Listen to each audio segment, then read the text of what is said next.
সকালে ঘর ঝাড়ু না দিলে কি কোনো অমঙ্গল হয়? সকালবেলা নাকি পুরুষরা ঘুম থেকে উঠার আগেই ঘর ঝাড়ু দিতে হয়। টয়লেটে যাওয়ার সময় মাথায় ঘোমটা দেওয়া কি আবশ্যক? আহাদনামা পড়া যাবে কিনা? পিরিয়ড অবস্থায় মৃত ব্যক্তির কাছে যাওয়া যাবে কিনা? ঋণ পরিশোধের জন্য কিছু একটা আমল বলুন। জিকির ও ছোট ছোট দোয়া পাঠ করার সময় কি টেনে টেনে পড়তে হবে? অবাধ্য সন্তানকে বাধ্য করার কোনো উপায় আছে কি? নামাজে সূরা ফাতিহার পর আরেকটা সূরা পড়ার আগে বিসমিল্লাহ পড়া কি আবশ্যক? মানুষ মারা গেলে মাইকিং করা জায়েজ আছে কিনা? বাথটাবে গোসল করতে প্রয়োজন থেকে অতিরিক্ত পানি খরচ হয়, এটা গোসল করলে কি পানি অপচয়ের গুনাহ হবে? তাহাজ্জুদ নামাজ কি ঘর অন্ধকার করে পড়তে হবে? এর কোনো ভিত্তি আছে কি? মহিলাদের সিজদা দেওয়ার নিয়মটা বলুন, আর সিজদা দেওয়ার সময় পেট উরুর সাথে লেগে থাকলে কি নামাজ হবে কিনা? অসুস্থতার কারণে কেউ অযাচিত লোম 40 দিনের মধ্যে পরিষ্কার করতে অক্ষম হলে কি নামাজ আদায় হবে? মুখের তিল বা আঁচিল উঠানো কি হারাম? মৃত ব্যক্তির জন্য হাফেজ ডেকে কোরআন খতমা মিলাদ দিলে মৃত ব্যক্তির কোনো লাভ হবে? কোরআন ধরে ওয়াদা করার পর সে ওয়াদা ভঙ্গ করলে কি পরিণতি হতে পারে? ফজর নামাজের আজানে আসসালাতু খায়রুম মিনান নাওম বলার সময় আমরা উত্তরে কি পড়ব? আমাদের দেশ সচরাচর দেখা যায় মৃত ব্যক্তিকে গোসল দেওয়ার পর গোসল দেওয়ার স্থানে 41 দিন পর্যন্ত কাউকে যেতে মানা করা হয়। সেখানে সন্ধ্যাবেলা 41 দিন পর্যন্ত আগরবাতি বা মোমবাতি জ্বালানো হয়। এটা কি শরীয়ত সম্মত? গর্ভবতী মেয়েরা যদি ব্যাক পেনের কারণে বসে নামাজ আদায় করেন তাহলে কি সঠিক হবে? দুশ্চিন্তা থেকে মুক্তির উপায় কি? প্রতিবন্ধী শিশুরা কি বাবা মায়ের পাপের ফসল? ওযু করার পর প্রাইভেট অর্গানে হাত স্পর্শ করলে কি ওযু ভেঙে যাবে? মৃত ব্যক্তির গোসল দিয়ে টাকা নেওয়া জায়েজ আছে কিনা? মন থেকে হিংসা দূর করার উপায় কি? অনেক সময় হাজব্যান্ডকে রাগ করে গজব দিয়ে ফেলি, পরে আফসোস লাগে, এতে কি গজব হাজব্যান্ডের উপরে পড়বে? টিভিতে নাটক শিরকের দৃশ্য দেখলে শিরকের গুনাহ হবে কিনা? যেসব নারীর সন্তান প্রসবের 40 দিনের পরেও রক্ত প্রবাহ বন্ধ না হয় তারা কিভাবে বাদবন্দি করবেন? আমরা বিলম্ব না করে চলুন আপনাদের গুরুত্বপূর্ণ প্রশ্নগুলোর উত্তর দেওয়ার আলোকিত ভুবনে প্রবেশ করি। বেলাল, আপনি জানতে চেয়েছেন যেসব নারীর সন্তান প্রসবের 40 দিনের পরেও রক্ত প্রবাহ বন্ধ না হয় তারা কিভাবে বাদবন্দি করবেন? 40 দিন পার হওয়ার পরেও যদি রক্ত প্রবাহ বন্ধ না হয়, নেফাস বন্ধ না হয়, তাহলে সেক্ষেত্রে তারা সম্পূর্ণ স্বাভাবিকভাবে সকলে বাদবন্দিকে সম্পাদন করতে পারবেন। সেখানে কোনো আজকাল তো অনেক কিছু ব্যবস্থা রয়েছে যাতে করে ব্লাড যেখানে সেখানে না পড়ে, সে ব্যবস্থাপনা গ্রহণ করার পর তিনি এবাদতবন্দিকে স্বাভাবিক করতে পারবেন। 40 দিনের পরে আর তার ব্লিডিং হলেও তাকে নেফাসে আক্রান্ত বা আপনার এটাকে আপনার প্রসব পরবর্তী যে ব্লিডিং বলা হয়ে থাকে সেটির মধ্যে গণ্য করা হবে না। রহিমা চম্পা জানতে চেয়েছেন টিভিতে নাটক শিরকের দৃশ্য দেখলে শিরকের গুনাহ হবে কি না? শিরকের দৃশ্য দেখানো হলে সেটি আমরা যদি দেখতে থাকি আমাদের কাছে বিষয়টা সহজাত এবং স্বাভাবিক হয়ে যেতে পারে। এই জায়গা থেকে এগুলো দেখা থেকে আমাদের বিরত থাকা উচিত। হ্যাঁ, শুধু নিছক ধারণার জন্য যে কীভাবে শিরক হয়ে থাকে আপনি জানলেন এবং সেটা ভয়াবহতা সম্পর্কে আঁচ করলেন যে মানুষ কীভাবে তারই নিজের হাতে করা সৃষ্টিকে কীভাবে পূজা করছে, আপনি জাস্ট ধারণা নেওয়ার জন্য দেখলে সেটি গুনাহের কারণ হবে না। কিন্তু এইভাবে অহরহ যদি আপনি দেখতে থাকেন, বিশেষ করে নাটক সিনেমাতে আপনার হিন্দি ফিল্ম ইত্যাদিতে যদি অনবরত এগুলো প্রদর্শন করা হয়, যেহেতু হিন্দুরা এগুলো করে থাকেন তাদের সামাজিক কালচার অংশ হিসাবে, সেগুলো দেখতে দেখতে আমাদের কাছে সহনীয় হয়ে যেতে পারে। সেজন্য এগুলো দেখা ওইভাবে অ্যাভয়েড করা উচিত। মোহাম্মদ মিজানুর রহমান জানতে চেয়েছেন, আপনি একটা আলোচনায় বলেছেন রাগের মাথায় তালাক বললেও তালাক কার্যকর হয়ে যায়। এটা দেখে আমার স্ত্রী আমাকে তালাক দিয়েছে। আপনার কথার কোরআন হাদিসের আলোকে ব্যাখ্যা চাই। নবী করিম সাল্লাল্লাহু আলাইহি ওয়াসাল্লাম বলেছেন, সালাতুন জিদ্দুহুন্না জিদ্দুন ওয়া হাজলুহুন্না জিদ্দুন, তিনটি কাজ মানুষ সিরিয়াসলি করলে যা হয়, দুষ্টুমি করে করলেও তা হয়, এগুলো ঘটে যায়। তার মধ্যে থেকে একটি হলো তালাক। অতএব তালাকের এই বিষয়টি খুবই সিরিয়াস, এটা স্পর্শকাতর। বিধায় রাগের মাথা তালাক দিলেও তালাক হবে। কিন্তু রাগ যদি কারোর এরকম হয় যে রাগের কারণে কি বলেছেন তিনি নিজেও জানেন না, এত বেশি রাগ হয়ে গেছে, তাহলে সেক্ষেত্রে সেটি তালাক পতিত হবে না। তবে আপনার স্ত্রী আপনাকে তালাক দিয়েছেন, স্ত্রী যদি বলেন এইভাবে যে আমি তোমাকে তালাক দিলাম, এভাবে বললে তালাক হবে না। এবং স্ত্রীর অর্পিত তালাকের যে পাওয়ার আছে সেটা তিনি কখন খাটাতে পারেন, কিভাবে সেটার প্রয়োগ করতে পারেন, এগুলো আলোচনা সাপেক্ষ বিষয়। এই জন্য এই নির্দিষ্ট বিষয়ে কোনো দক্ষ আলিমের সাথে আপনি দেখা করে কোনো দারুল ইফতাতে গিয়ে আপনি আপনার বিষয়টি ফতোয়া নেবেন ইনশাআল্লাহ। এরপরে উম্মে সালমা রিহা, আপনি ইউটিউব চ্যানেলে প্রশ্ন করেছেন, অনেক সময় হাজব্যান্ডকে রাগ করে গজব দিয়ে ফেলি, পরে আফসোস লাগে, এতে কি গজব হাজব্যান্ডের উপরে পড়বে? না বোন, এর কারণে হাজব্যান্ডের উপর গজব পড়বে না। কোরআন কারীমের এই আয়াত থেকে স্পষ্ট বোঝা যায় যে রাগের মাথায় যখন মানুষ এই ধরনের বদদোয়া দিয়ে ফেলে, আল্লাহ রাব্বুল আলামিন সেগুলোকে বাস্তবায়ন করেন না। এবং তবে এটি একটা অন্যায় কাজ। মুমিন কখনো মানে কথায় কথা অভিসম্পাতকারী হতে পারে না। নবী করিম সাল্লাল্লাহু আলাইহি ওয়াসাল্লাম বলেছেন, ঈমানদার কখনো লাআন হয় না, লাআনত করবে, অভিসম্পাত করবে, বদদোয়া করবে কথায় কথা, এটি ঈমানদারের চরিত্র নয়। অতএব সবর এবং ধৈর্যের পরাকাষ্ঠা প্রদর্শন করতে হবে ভালো ঈমানদার হওয়ার জন্য। এরপরে মনিরা মনি জানতে চেয়েছেন মন থেকে হিংসা দূর করার উপায় কি। কারোর প্রতি যদি হিংসা হয় তার জন্য বেশি বেশি দোয়া করবেন, তাকে বিশেষ উপঢৌকন দিবেন, হাদিয়া দিবেন, তার কল্যাণ চেয়ে আল্লাহর কাছে আরও বেশি দোয়া কামনা করবেন, দোয়া করবেন। এগুলোর মাধ্যমে ইনশাআল্লাহ মন থেকে আপনার হিংসা দূর হবে। এগুলো শুধু পরামর্শ, কোন হাদিস থেকে বাতানো কোনো আমল নয়। সেই সাথে আপনার অন্তরকে পরিচ্ছন্ন করবার জন্য আল্লাহ তাআলার কাছে দোয়া করবেন, আল্লাহুম্মা তাহির কলবি মিনান নিফাক ওয়া আমালি মিনার রিয়া ওয়া লিসানি মিনাল কিযব ওয়া আইনি মিনাল খিয়ানা। এই সমস্ত দোয়াগুলোতে আমাদের অন্তরকে পরিচ্ছন্ন করা, বিভিন্ন অঙ্গ প্রত্যঙ্গকে গুনাহ থেকে পরিচ্ছন্ন করার জন্য আল্লাহর কাছে সাহায্য চাওয়া হয়। সেভাবে আল্লাহর কাছে আমরা সাহায্য চাইব। আর যার প্রতি হিংসা হয় চিন্তা করবেন যে এটি আল্লাহর ফয়সালা। আপনি যদি তার হিংসা করেন তাহলে কেমন যেন আল্লাহর ফয়সালাকে আপনি মানছেন না, কেমন জানি আল্লাহর ফয়সালার বিরুদ্ধে আপনি অবস্থান নিচ্ছেন। এটি অত্যন্ত গর্হিত এবং জঘন্য একটি বিষয়। সেটি আমরা যখন চিন্তা করব, কল্পনা করব, ভাববো, তখন ইনশাআল্লাহ বিদিনিল্লাহ বিষয়গুলো আমাদের কাছে সহনীয় হবে, সহজ হবে। আমাদের মধ্যে আর হিংসা থাকবে না যে আল্লাহ তাকে দিয়েছেন, এতে আমার খারাপ লাগবে কেন? আল্লাহ পছন্দ করেন দেখেই তো দিয়েছেন। অথবা আল্লাহর ফয়সালা আমার আপত্তি থাকলে তো ঈমান নিয়ে টানাটানি হবে। হ্যাঁ, আল্লাহ আমাকেও দেখ, সেটি ভিন্ন বিষয়। আবু বকর সিদ্দিক ওয়াইজ এআডি থেকে আপনি জানতে চেয়েছেন মৃত ব্যক্তির গোসল দিয়ে টাকা নেওয়া যায় আছে কিনা। গোসল দেওয়াটা মুসলিমদের কর্তব্যের অংশ, দাফন, গোসল, কবর দেওয়া। এই জন্য এগুলো দিয়ে কোনো মানুষ সেগুলো করে টাকা নেওয়াটা তার জন্য উচিত নয়, এটা জায়েজ নয় তার জন্য। নামাজে সূরা পড়ার ব্যাপারে কি ধারাবাহিকতা মানতে হয়? ধারাবাহিকতা রক্ষা করা উত্তম, ভালো। যদি কোনো কারণে ধারাবাহিকতা বিচ্ছিন্ন হয়ে যায়, ওলামা ইকরাম সেটাকে মাকরুহ বলেছেন, অপছন্দনীয় এবং অনুচিত বলেছেন। তবে স্বাভাবিক অবস্থায় ধারাবাহিকতা রক্ষা করা উচিত। এরপরে আবু সিদ্দিক হানিফ জানতে চেয়েছেন ঘরে বিড়াল থাকলে নাকি নামাজ হয় না, এটা কি সত্য কথা? না, এটার কোনো ভিত্তি নেই। ঘরে বিড়াল থাকলে নামাজ হবে না কেন? নামাজ হবে। আর দীপু জানতে চেয়েছেন অজু করার পর প্রাইভেট অর্গানে হাত স্পর্শ করলে কি অজু ভেঙে যাবে? ইমাম আবু হানিফা রাহিমাহুল্লাহর মত অনুযায়ী অজু ভাঙবে না, এবং এর সপক্ষে অনেকগুলো দলিল এবং যুক্তি আছে, বিভিন্ন স্পষ্ট হাদিস রয়েছে। যদিও অনেক ইমামদের মতে যদি কোনো আড়াল ছাড়া স্পর্শ মানে সরাসরি স্পর্শ করেন তাহলে সেক্ষেত্রে অজু ভঙ্গ হবে। মোহাম্মদ মোজাম্মেল হোসেন আপনি জানতে চেয়েছেন প্রতিবন্ধী শিশুরা কি বাবা মায়ের পাপের ফসল? প্রতিবন্ধী শিশুরা কখনোই বাবা বা মায়ের কিংবা বাবা মা উভয়ের কোনো পাপের ফসল হতে পারেন না। আল্লাহ রাব্বুল আলামিনের অমোঘ বিধান হলো একজনের পাপের প্রায়শ্চিত্ত আরেকজনকে করতে হয় না, একজনের পাপের বোঝা আল্লাহ রাব্বুল আলামিন আরেকজনের উপরে চাপান না। বাবা মা যদি পাপ করে থাকেন তো তাদের পাপ তাদেরকে পাবে, তাদের পাপের কারণে সন্তান প্রতিবন্ধী হবে এমন কোনো কথা ইসলামী শরীয়ত অ্যালাউ করেন। এটা সম্পূর্ণ ভুল এবং কুসংস্কারাচ্ছন্ন একটি বিশ্বাস। এই বিশ্বাস থেকে আমাদেরকে বেরিয়ে আসতে হবে যদি কারোর মধ্যে বিশ্বাস থাকে। বরং প্রতিবন্ধী শিশু, এই শিশু আল্লাহ তাআলার পক্ষ থেকে মা বাবার জন্য অনেক বড় পরীক্ষার বিষয়। তারা যদি এটিকে সবরের সাথে, ধৈর্যের সাথে প্রতিপালন করেন তাহলে ইনশাআল্লাহ বেদিন আল্লাহর কাছে তারা মহা পুরস্কার পাবেন। এ বিষয়ে আমরা মুসনাদ আহমদের একটি হাদিস পাই, তিরমিজির একটি হাদিস পাই। নবী সাল্লাল্লাহু আলাইহি ওয়াসাল্লাম বলেছেন যে একজন ইমানদারের নিজের প্রতি আল্লাহ তাআলা তাকে পরীক্ষা ফেলেন, তার মধ্যে বিপদ দেন, তার শরীরের মধ্যে অর্থাৎ রোগবালাই দিয়ে। আবার কখনো তার সন্তানকে দিয়ে তাকে আল্লাহ তাআলা পরীক্ষা করেন। আবার কখনো সম্পদের মধ্যে কোনো প্রকার ক্ষয়ক্ষতি দিয়ে আল্লাহ তাআলা পরীক্ষা করেন। হাদিস থেকে বোঝা যায় যে সন্তানের মধ্যে কোনো প্রকার ক্ষয়ক্ষতি হওয়া, সন্তান বিকলাঙ্গ হওয়া কিংবা প্রতিবন্ধী হওয়া, এগুলো সবগুলো আল্লাহ তাআলার পক্ষ থেকে পরীক্ষা। আর এই পরীক্ষায় যদি কেউ সবর করতে পারেন এবং আল্লাহ তাআলার এই পরীক্ষায় উত্তীর্ণ হওয়ার চেষ্টা করেন, আল্লাহর সিদ্ধান্তকে মেনে নেন এবং এই কষ্টকে সহ্য করেন আল্লাহ তাআলার ফয়সালার প্রতি সন্তুষ্টির কারণে, তাহলে আল্লাহ রাব্বুল আলামিনের সাথে এই ব্যক্তি সাক্ষাৎ করবে কিয়ামতের ময়দানে এমত অবস্থায় যে তার কোনো গুনাহ থাকবে না। হাদিসটি তিরমিজিতে বর্ণিত হয়েছে। অন্য আরেকটি হাদিসে আসছে নবী সাল্লাল্লাহু আলাইহি ওয়াসাল্লাম বলেছেন ইন্না আইজামাল জাযাই মা আইজামিল ওয়ালা, নিশ্চয়ই আল্লাহ রাব্বুল আলামিনের পক্ষ থেকে পরীক্ষা যত বড় হবে তার জন্য পুরস্কারও তত বড় হবে। অতএব কোনো বাবা মা যদি প্রতিবন্ধী সন্তান জন্ম দেন তাহলে তাদের জন্য এটি অনেক বড় পরীক্ষা, তাদের প্রতিদান আল্লাহর পক্ষ থেকে অনেক বড় হবে ইনশাআল্লাহ বিদিনা, যদি তারা সবর করতে পারেন।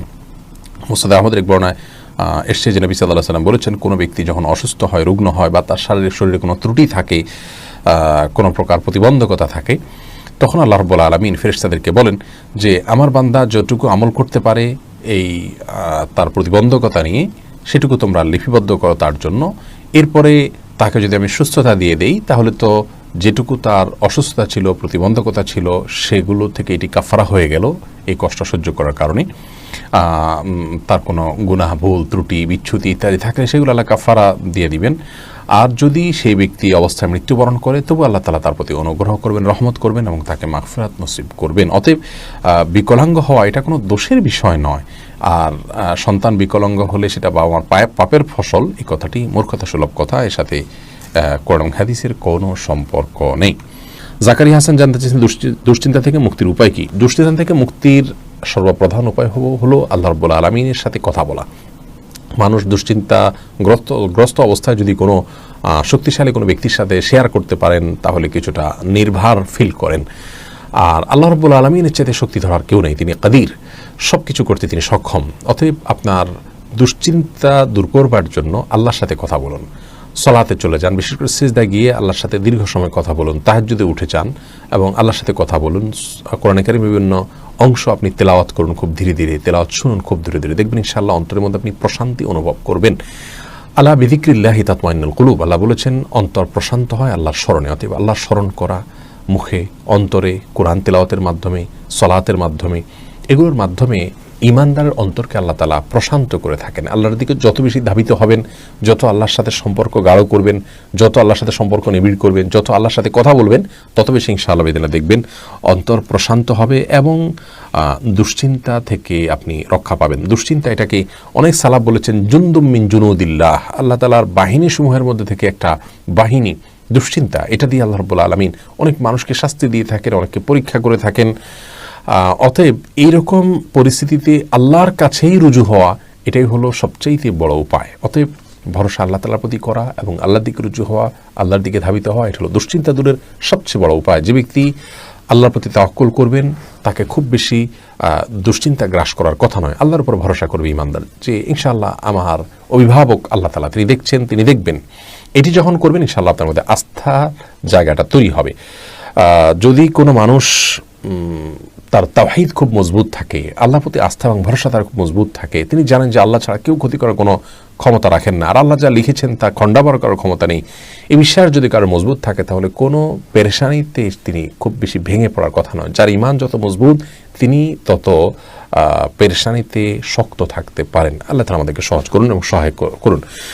আশরাফুল হক শুভ, আপনি জানতে চেয়েছেন আমাদের দেশে সচরাচর দেখা যায় মৃত ব্যক্তিকে গোসল দেওয়ার পর গোসল দেওয়ার স্থানে 41 দিন পর্যন্ত কাউকে যেতে মানা করা হয়, সেখানে সন্ধ্যাবেলা 41 দিন পর্যন্ত আগরবাতি বা মোমবাতি জ্বালানো হয়, এটা কি শরীয়ত সম্মত? কোনো জায়গায় মৃত ব্যক্তিকে গোসল দেওয়া হলে সেখানে এই প্রথাটি আমাদের সমাজে অনেক ক্ষেত্রেই প্রচলিত আছে যে আগরবাতি বা মোমবাতি ইত্যাদি সেখানে আপনার জ্বালানো হয় এবং সন্ধ্যাবেলা 41 দিন পর্যন্ত এই কাজটি করা হয়। কেউ সেখানে যেতে চাইলে নিষেধ করা হয়। এটি সম্পূর্ণ কুসংস্কার এবং এ ধরনের বিশ্বাসগুলো শিরকি বিশ্বাস, কুসংস্কারচ্ছন্ন বিশ্বাস। এর বেশিরভাগই এসছে হিন্দু সমাজ থেকে। একজন মুসলমানের এই সমস্ত কুসংস্কারকে বর্জন করা উচিত। যেখানে গোসল দেওয়া হবে সে জায়গার বিশেষ কোনো বিধান নাই, সেটা অন্য 10টা জায়গার মতোই একটি জায়গা। মাহমুদুল হাসান ভূঁইয়া, আপনি জানতে চেয়েছেন ফজর নামাজের আজানে আসসালাতু খায়রুম মিনান নাওম বলার সময় আমরা উত্তরে কি পড়ব? এক্ষেত্রে জমহুর ফুকাহা বা বেশিরভাগ ইমামগণের মত হলো সাদাকতা ওয়া বারারতা। আসসালাতু খায়রুম মিনান নাওম মানে হলো সালাত বা নামাজ, এটা ঘুম থেকে উত্তম। এটি যখন মুয়াজ্জিন বলবেন তখন তাকে বলতে হয় সাদাকতা ওয়া বারারতা, অর্থাৎ হে মুয়াজ্জিন তুমি সত্য বলেছো এবং ভালো বলেছো, ভালো কাজ করেছো। এই কথা বেশিরভাগ ফুকাহা একরাম বা জমহুর ফুকাহা একরাম বলতে বলেছেন মুয়াজ্জিনের জবাবে, এবং একটি রিওয়ায়াতে এটি এসছে, যদিও রিওয়ায়াতটা সনদকে অনেক মুহাদ্দিসগণ যায়িফ বলেছেন। আর এই কারণে অন্য একদল উলামা একরাম বলেন যে আসসালাতু খায়রুম মিনান নাওম যখন বলবো আমরা, মুয়াজ্জিন যখন আসসালাতু খায়রুম মিনান নাওম বলবে আমরাও আসসালাতু খায়রুম মিনান নাওম বলবো। এর কারণ হলো যে আসসালাতু খায়রুম মিনান নাওম এই বাক্যটি মুয়াজ্জিনের বাক্য, আর এক্ষেত্রে নবী আলাইহিস সালামের সাধারণ যে নির্দেশনা বুখারী মুসলিমে আসছে যে ফাকুলু মিসলা মা ইয়াকুল ইযা সামি'তুমুন নিদা, যখন তোমরা মুয়াজ্জিনের আযান শুনবে ফাকুলু মিসলা মা ইয়াকুল মুয়াজ্জিন, তখন মুয়াজ্জিন যা বলবে হুবহু তোমরা তা বলো। শুধুমাত্র হাইয়া আলাস সালাহ হাইয়া আল ফালাহর মধ্যে নবী আলাইহিস সালাম ওই হাদিসে লা হাওলা ওয়া কুওয়াতা ইল্লা বিল্লাহ বলতে বলেছেন। অতএব দুইটা বাদে বাকি সবগুলোতেই ওই হাদিসের সাধারণ যে নির্দেশনা সেটা অনুযায়ী আসসালাতু খায়রুন মিনান নওম শুনলে আসসালাতু খায়রুন মিনান নওম অর্থাৎ হুবহু এটা অনুকরণ করার নির্দেশনা দিয়ে থাকেন। এসেছ রুবেল, আপনি জানতে চেয়েছেন আইডি থেকে নামাজে দাঁড়ানোর পর নাকি ডান পায়ের বুড়ো আঙ্গুল নাড়ানো যায় না, এটা কি সত্য? না, এরকম কোনো কথা আমাদের জানা নেই, প্রয়োজন হলে নাড়ানো যেতে পারে। তানজিন আলম জানতেছেন কোরআন ধরে ওয়াদা করার পর সে ওয়াদা ভঙ্গ করলে কি পরিণতি হতে পারে? কোরআন ধরে ওয়াদা করা এটা ওয়াদা করার পদ্ধতি নয়, ওয়াদা এমনিই হবে। আল্লাহর নামে শপথ করতে চাইলে মুখে বলবেন আল্লাহর নামে আমি শপথ করছি, এটা হলো শপথের সঠিক পদ্ধতি। তানজিমা খানম জানতে চেয়েছেন আহাদনামা পড়া যাবে কিনা। আহাদনামা নামে যেটি প্রচলিত আছে আমাদের বিভিন্ন ওজিফার বই গ্রন্থগুলোতে বইতে আমরা পাই, এই আহাদনামা পড়ার কোনো নির্দেশনা কোরআন সুন্নাহ আমাদেরকে দেয়নি। আমাদেরকে ইবাদতবন্দি করতে হবে সুন্নাহ অনুসারে, নবী আলাইহিস সালামের বাতানো পদ্ধতি অনুসারে আল্লাহ তাআলা তাকে মডেল দিয়েছেন, তাকে ফলো করতে হবে। এর বাইরে মনগড়া কোনো কিছুকে ইবাদত হিসাবে আমাদের করা উচিত নয়। তৌফিকুল ইসলাম জানতে চেয়েছেন বাথটাবে গোসল করতে প্রয়োজন থেকে অতিরিক্ত পানি খরচ হয়, এটা গোসল করলে কি পানি অপচয়ের গুনাহ হবে? অপচয়ের বিষয়টি আসলে ভ্যারি করে ব্যক্তির বা কোনো সমাজের লাইফস্টাইলের উপরে। আমরা আজকাল গোসলে যে পানিটা ব্যবহার করি, এমনিতে আপনার টেপে যে গোসল করি অথবা শাওয়ারে যে গোসল করি, সেটাও কিন্তু নবী আলাইহিস সালাম বা সাহাবা ইকরাম যে গোসলে পানি ব্যবহার করতেন তার তুলনায় বহুগুণ বেশি। সেদিক থেকে তাকালে এটাকেও অপচয় বলতে হয়। মূলত যেহেতু আমাদের এখন লাইফস্টাইলটা এই রকম যে আমরা আপনার এভাবে গোসল করি বা এই সিস্টেম আমাদের সমাজে রয়েছে, তো এর মধ্যে থেকে যতটুকু সম্ভব আমাদেরকে অপব্যয় বা অপচয় করার থেকে বেঁচে থাকার চেষ্টা করতে হবে। ধরুন আপনি বাথটাবে গোসলের জন্য যতটুকু পানি লাগে ততটুকু পানি ব্যবহার করলেন, এরপরেও প্রয়োজনে অপ্রয়োজন আপনি টেপ ছেড়ে দিয়ে রাখলেন, সেটা অপচয় হবে। কিন্তু যতটুকু আপনার প্রয়োজন হবে ততটুকু ব্যবহার করলে ইনশাআল্লাহ বিদিনিল্লাহ অপচয়ের গুনাহ হবে না। এনামুল হক ইনাম জানতে চেয়েছেন টাক মাথায় উপরে চুল লাগানো জায়েজ আছে কিনা। টাক ঢেকে আপনার চুল আছে এটি প্রকাশ করা, এটা এক ধরনের আপনার প্রতারণা বলা যেতে পারে, এটি করা অনুচিত এবং একজন ইমানদারের এটি আদর্শ নয় যে আমার যা নাই সেটা আমি মানুষের সামনে প্রকাশ করলাম। মোশাররফ এসকে আপনি যদি অন্য কোনো কারণ থাকে, আপনি রোদে থাকতে হয়, সেখানে আপনি অসুস্থ বোধ করেন, তাহলে আপনি মাথায় কোনো কিছু দিয়ে রাখবেন, কিন্তু আপনার চুল নেই কিন্তু আপনি চুল আছে সেটি প্রকাশ করছেন, এটি অনুচিত এবং একজন ইমানদারের জন্য শোভনীয় কোনো কাজ নয়। মোশাররফ এসকে জানতেছেন শোনা যায় যে মুছে লেগে যাওয়া কোনো খাবার খাওয়া হারাম, এটা কি সত্য? না, এটা সত্য না। মুছে যদি খাবার লেগে যায় সেটা হারাম হয়ে যায় এমন না, তবে এটি অস্বাস্থ্যকর, অনুচিত কাজ, অবশ্যই অনুত্তম কাজ। লিজা সামিনা ইয়াডি থেকে আপনি জানতে চেয়েছেন রাতের বেলা আয়না দেখা অনেক অমঙ্গলজনক মনে করে, কিছু বলুন। রাতের বেলায় আয়না দেখাকে অমঙ্গলজনক মনে করাটা সম্পূর্ণ কুসংস্কার, ইসলামী শরিয়ার সাথে এর কোনো সম্পর্ক নেই। রাতের বেলায় আমরা আয়না দেখলে এর পেছনে কোনো অমঙ্গল নাই, আপনি রাতে দিনে যে কোনো সময় আয়না দেখতে পারেন। সোনিয়া আক্তার জানতেছেন জিকির ও ছোট ছোট দোয়া পাঠ করার সময় কি টেনে টেনে পড়তে হবে? কোরআনে কারিমের সময় যেরকম মদ এবং গুন্নাহ লক্ষ্য করে পড়তে হয়, দোয়া দরুদ যখন আমরা পাঠ করব তখন আমাদেরকে ঠিক একইভাবে মদ বা গুন্নাহ করে পড়তে হবে, এমন কোনো বাধ্যবাধকতা নেই। বরং তখন আমরা স্বাভাবিক যে আরবি অক্ষর উচ্চারণের নিয়ম আছে সেগুলো ফলো করে যদি করে যাই এবং মদগুলোকে সেভাবে আমরা না টানি, তাতেও ইনশাআল্লাহ বিদিনিল্লাহ জিকির বা দোয়া পাঠ করা বিশুদ্ধ হয়ে যাবে। এমনি সালাহুদ্দিন জানতে চেয়েছে নামাজরত অবস্থায় প্রসাবের ফোঁটা বের হলে কি করণীয়?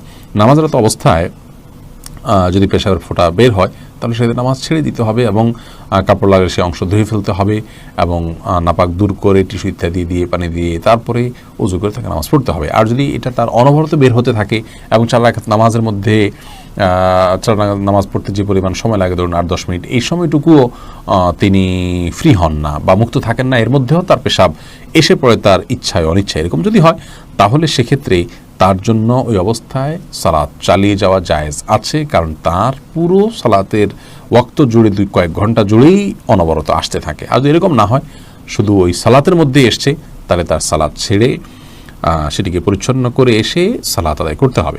ফারহানা ফারিয়া লাবণ্য আপনি জানতে চেয়েছেন সকালে ঘর ঝাড়ু না দিলে কি কোনো অমঙ্গল হয়?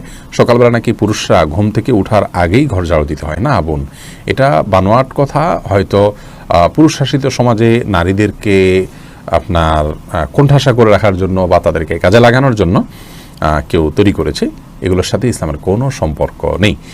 কোরআন আলো এর দিকে জানতে চেয়েছেন ঋণ পরিশোধের জন্য কিছু একটা আমল বলুন। ঋণ পরিশোধের জন্য সবচেয়ে বড় আমল হলো আল্লাহ তাআলার কাছে সাধারণভাবে দোয়া করবেন, চাইবেন, প্রার্থনা করবেন এবং আপনি সর্বোচ্চ চেষ্টা চালাবেন ঋণ পরিশোধের জন্য। আমাদের অনেক ভাইরা আছেন, নিজের জমি আছে, স্থাবর অস্থাবর অনেক মূল্যবান সম্পদ আছে, সেগুলো দিয়ে ঋণ পরিশোধ করতে চান না। তিনি চান যে ঋণ পরিশোধের জন্য তার সাধারণ উপার্জন থেকে অনেক টাকা হয়ে যাক, অলৌকিকভাবে চলে আসুক, আপনি সেটা দিয়ে ঋণ পরিশোধ করে দিবেন। এটা সম্পূর্ণ ভুল একটা পদ্ধতি।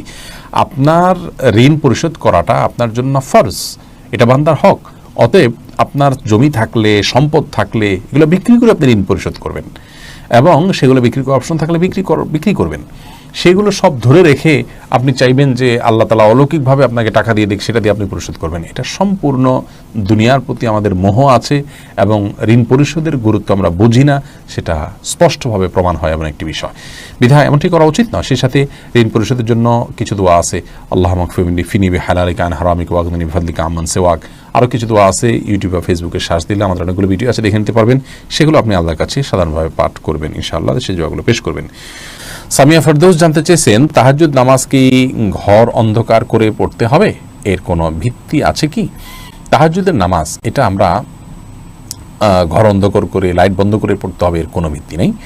বরং সেটা আপনার যেভাবে সেভাবে আদায় করতে পারেন। আপনার মনোযোগের জন্য আপনি যদি আলো আধার করে নিতে পারেন, ডিম আলো করে নিতে চান, তো সেটি করতে পারেন, কোনো অসুবিধা নেই। তবে অন্ধকারেই পড়তে হবে এমন কোনো বাধ্যবাধকতা বা নিয়ম নেই। সোনিয়া আক্তার জানতে চেয়েছেন, মহিলাদের সিজদা দেওয়ার নিয়মটা বলুন, আর সিজদা দেওয়ার সময় পেট উরুর সাথে লেগে থাকলে কি নামাজ হবে কিনা? জি, নামাজ হবে। নামাজ হবে না, নারী পুরুষের সালাত নিয়ে যে মত পার্থক্য আছে, এটাকে আমরা অনেক বড় করে দেখি। বিষয়টা এরকম বড় কিছু না। আপনার এখানে যারাই ইখতিলাফ করে থাকেন, জাস্ট এখানে পদ্ধতির উত্তম অনুত্তমার বিষয়টা, নামাজ হওয়া না হওয়ার কোনো ইখতিলাফ এখানে নেই। লামিয়া রহমান মোমো জানতে চেয়েছেন, মুখের তিল বা আঁচিল উঠানো কি হারাম? মুখের যে তিল বা আঁচিল আছে, এটা যদি দৃষ্টিকটু হয় এবং আমাদের জন্য নানান দিক থেকে ত্রুটিপূর্ণ হয়, তাহলে সেটা তোলা যেতে পারে। তবে আপনার আজকাল এই যে সূক্ষ্মভাবে লোমগুলো তোলা এবং এই জাতীয় অনেকগুলো কাজ আছে, যে কাজগুলো আপনার শোভাবর্ধনের নামে আমরা করে থাকি, সেগুলো করা যাবে না। সাদিক জানতে চেয়েছেন, মানুষ মারা গেলে মাইকিং করা জায়েজ আছে কিনা? মানুষ মারা গেলে তার মৃত্যুর সংবাদটা শুধু প্রিয়জনদের জানানো হলো যে তিনি মারা গেলেন, এটুকু মানুষকে জানানোতে দোষের কোনো কিছু নেই। তবে এটা নিয়ে দীর্ঘ আলোচনা আছে, এটা নিয়ে আমরা ইনশাআল্লাহ দিনে কথা বলবো ভিন্ন কোনো ভিডিওতে। মোহাম্মদ মুস্তাকিম জানতেছেন, ব্যাংকে চাকরি করা কি হারাম? ব্যাংক যদি সুদী হয়, তাহলে সেখানে সুদের সাথে সরাসরি সম্পর্ক থাকলে সে চাকরি করা তো অবশ্যই হারাম হবে। খন্দকার ফয়সাল ইসলাম লিমন জানতে চেয়েছেন, গর্ভবতী মেয়েরা যদি ব্যাক পেইনের কারণে বসে নামাজ আদায় করেন, তাহলে কি সঠিক হবে? জি, দাঁড়া যদি স্বাভাবিক নামাজ পড়তে গেলে ব্যাক পেইন হয়, তাহলে সেটা এবং সেটা অসহনীয় হয়, কষ্টকর হয়, রিস্কি হয়, তার জন্য পড়ে যাওয়ার আশঙ্কা থাকে, তাহলে তিনি ইনশাআল্লাহ বসে সালাত আদায় করতে পারবেন। যদি দাঁড়াতে পারেন, তাহলে দাঁড়ানোর অংশটুকু দাঁড়ায় সালাত আদায় করবেন।